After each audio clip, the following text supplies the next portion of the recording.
안녕하세요. 최준영 선사입니다. 오늘은 화요일이네요. 그 학교 안전 공제 사건이 있어서 좀 설명드리려고 합니다. 그 학교 농구장에서 체육 시간에 그 다쳤죠. 예, 그래서 십자인대가 파열됐고 수술을 했는데 제가 예전에 뭐 10년 더 된 것 같은데 서울시에서 그 학교 안전 공제가 있어요. 서울을 총괄하는데 거기에 이제 제 학교 선배님이 아마 과장인가 부장으로 계셔서 저희 학교 그 변호사, 노무사 그리고 제가 보상 쪽 전문 손해사정사로 보상 매뉴얼을 만들었습니다. 그러니까 학교 안전 공제 외에 그때 당시에는 참고할 만한 그 보상 매뉴얼이 없었어요. 그래서 그 지침서를 만들어 달라 해서 프로젝트로 한 2년 넘게 해서 법적인 부분은 변호사가 하고 또 노무사하고 그 제가 그 노무사님은 이제 그 산재 쪽을 전문으로 하진 않았고 제 선배님인데 이제 또 노무사 쪽 박사님이셨어요.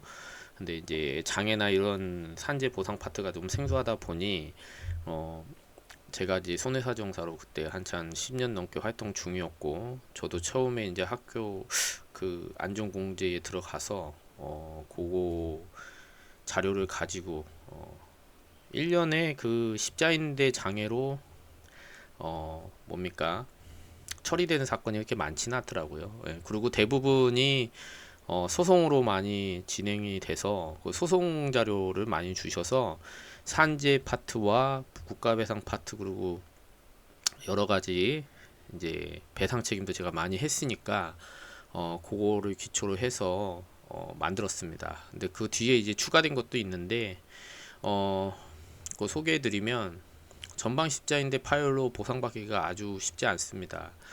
뭐 10mm 이상이면 뭐 12급에 해당이 돼서 15%에 제가 소개하겠지만 학부모님들이나 이제 보면은 당사자분들은 얼마 정도 받느냐 이게 이제 궁금하실 거잖아요. 근데 우선은 치료비나 이런 것들을 많이 주지 학교 안전 공제에서 장애나 이런 거를 자주 일어난 사건은 아닙니다. 그래서 특히나 전방 십자인대 파열 같은 경우에 심사가 까다롭고요. 차라리 후방 십자인대가 끊어져서 재수술을 하지 않더라도 수술을 했을 경우에 어, 기본적인 14급 5%는 잘 줍니다. 금액적으로는 한 4천 정도 초반이 될 텐데요. 하지만 그 인대 그 측정하는 게 정말 쉽지 않습니다. 왜 쉽지 않냐면 우선 10mm 이상을 어, 해 가도 그 규정상 재수술을 해야 됩니다. 재수술을 해서 다시 측정해서 오라 그래요. 그러면 내가 현재 10mm인데 재수술을 할 생각이 없으면 어떻게 보상이 되느냐? 그러면 12급의 5%가 되는 거죠. 그죠? 14급의 5%로 받으시는 건데 그마저도 어떤 걸로 이제 측정했느냐에 따라서 좀 달라지고요. 또 중요한 게 생리적 동요라는 게 있어요. 기본적으로 이제 정상적으로 다치지 않았을 때도 이 무릎이 밀린다는 거죠. 요걸 한 3mm로 봅니다. 그래서 내가 만약에 11mm를 측정해 가도 3mm 정도를 감안해서 측정한 게 아니면은 그 장애 진단서 안에 애초에 그 생리적 동요를 감안하고 그 안 다친 정상적인 환측 그러니까 건축과 다친 쪽을 환측이라고 그러거든요. 환자라고 생각하시면 돼요. 환측의 길이 차로 했을 경우에 얼마다라고 이렇게 기재까지 해야 됩니다. 그래서 12급 7항해 같은 경우에 15%고요. 이게 뭐 제가 이제 판결문 남겨드렸으니까 거기 내용이 정말 많은데 뭐 핵심적인 건 얼마냐라는 거잖아요. 1억 2천 정도가 나옵니다. 하지만 대부분 14급 5%를 받을 거기 때문에 10mm 끊어가도 재수술을 하지 않으면 그냥 5mm라고 생각하시면 됩니다. 5mm면 한 4천 정도 되고요. 실제로 요거는 이제 학교안전 중앙에 올해 제가 1월달에 이제 보낸 겁니다. 보내고 답변을 받아서 4,100 얼마 정도였던 것 같은데요. 예, 그 정도 금액입니다. 예, 십자인대 파열 같은 경우에는 탈로스라고 하는 기계들이 있어요. 그래서 여기 보시면은 탈로스로 인한 기계로 측정해서 환축과 건축 그리고 생리적 동요를 고려해서 6.2mm로 확인됩니다 라고. 물론 이제 그쪽에도 또 심사를 합니다. 심사를 하고요. 그래서 맥브라이드로 그냥 끊어 가시면 됩니다. 맥브라이드로 뭐 14% 연구장에다 라고 하면 그쪽에서 심사를 하거든요. 근데 중요한 게 또 하나가 있습니다. 뭐냐면 수술을 하고 1년 뒤에 뭐 예를 들어서 이제 올해가 이제 2026년 6월 30일이죠. 예, 오늘 수술했다. 그러면 수술 1년 뒤면 2027년 6월 30일이 기산점입니다. 그리고 3년 안에 청구를 하셔야 돼요. 그러면 한 2030년 6월 30일까지 학교안전공제 신청을 하지 않으면 그냥 소멸입니다.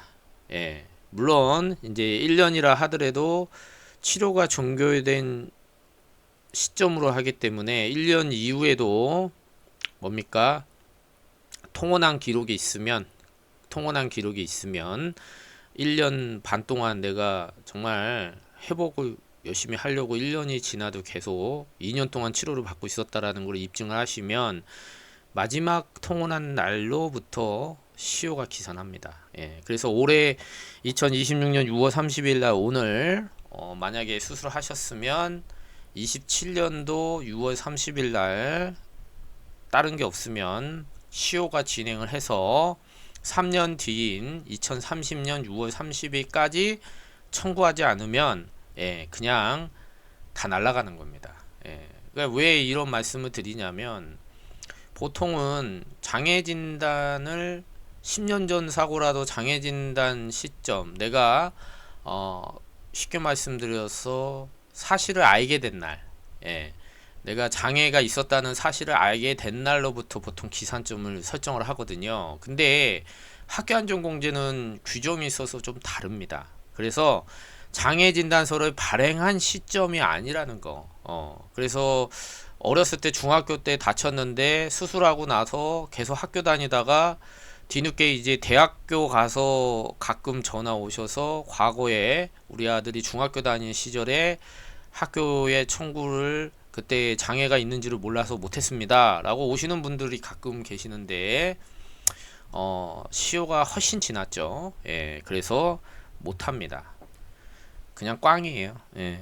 그래서 뭐 어디 AI로 검색해 보니 장애 진단서를 발행한 시점이라고 얘기를 하시는데 그거는 AI한테 책임지라고 하십시오. 예. 그래서 제가 뒤에 판례를 그런 취지에 예. 여기도 이 판례를 제가 발췌한 거거든요. 그 판례가 정답은 아니지 않습니까? 2026년 4월에 대전에서 중앙지법에서 난 판결입니다. 올해가 지금 제가 이거 촬영하는 시간이 6월 30일이거든요. 두 달밖에 안 된 판결이에요. 예. 변호사 사서 열심히 시효를 주장해 보십시오. 아직까지는 그게 맞다 하니 예, 장애 발생 시점이 아니다라는 거. 그래서 학교안전공제는 최소한 치료가 요양기간이 끝난 치료 증상 고정 시점을 기준으로 합니다. 그거는 수술하고 나서 1년 뒤라는 겁니다. 예, 알고 계셔야 되고요. 요런 탈로스나 요 KT1000이고요. 요게 탈로스라는 겁니다. 이거를 해도 GNIB라고 그래서 요거는 그냥 딱 고정을 시켜 버립니다. 예. 그래서 GNIB는 검사자의 개입이 적어서 일관된 데이터가 나옵니다. 그래서 학교안전공제에서는 GNIB로 됩니다. 그러면 아예 GNIB로 측정해 가면 좋지 않습니까? 분쟁이 없지 않습니까? 맞습니다. 예. 근데 GNIB라는 기계가 대학 병원에도 잘 없는 기계입니다. 예. 대전의 건양대학교에는 GNIB가 있습니다. 그리고 안산산재병원 그 몇 개 이제 그 해당 병원에 문의를 하셔야 되는데 일반인이 그걸 찾아서 장애 진단서를 양식에 맞춰서 정확하게 GNIB 인대 측정 기계를 활용해서 동요 생리적 동요를 감안해서 다친 부위와 안 다친 부위의 길이 차이로 5mm 이상은 정확하게 장애 진단서를 끊어서 의무 기록과 함께 공제 측에다가 요청하는 게 쉽겠습니까? 어렵겠습니까? 어렵죠? 예, 쉽지는 않습니다. 그래서 일반 뭐 개인보험 스트레스 뷰나 이런 거 아닙니다. 학교안전공제 그렇게 허술하지 않습니다. 대한민국에서 제일 까다로운 장애를 끊으신다고 보시면 됩니다. GNIB 말도 어렵죠. 예, 이렇게 생겼습니다. 해당 GNIB가 있는 병원이 뭐 한방병원 이런 데 있습니까? 자생 한방병원 없겠죠. 당연히. 예. 뭐 뿌리병원, 새손병원 뭐 이런 뭐 준종합병원 같은데 없습니다. 대학병원급에만 거의 있다고 보시면 됩니다. 산재병원에 거의 있습니다. 그래서 2026년 4월 9일 날 대전 고등법원에서 최근 소송 학교안전공제 십자인대 관련한 판결문 제가 올려드리고 마치겠습니다. 그래서 학교안전공제에 대해서는 손해사정사가 전문가지만 그 중에서도 서울시 학교안전공제의 보상 매뉴얼을 직접 제작했습니다. 제가 혼자 한 건 아니고요. 예. 선배들하고 같이 했습니다. 10년 전에. 예. 그리고 보상 매뉴얼 책자 뒷면에 손해사정사 그 같이 참여했던 사람의 제 이름이 정확하게 기재가 되어 있습니다.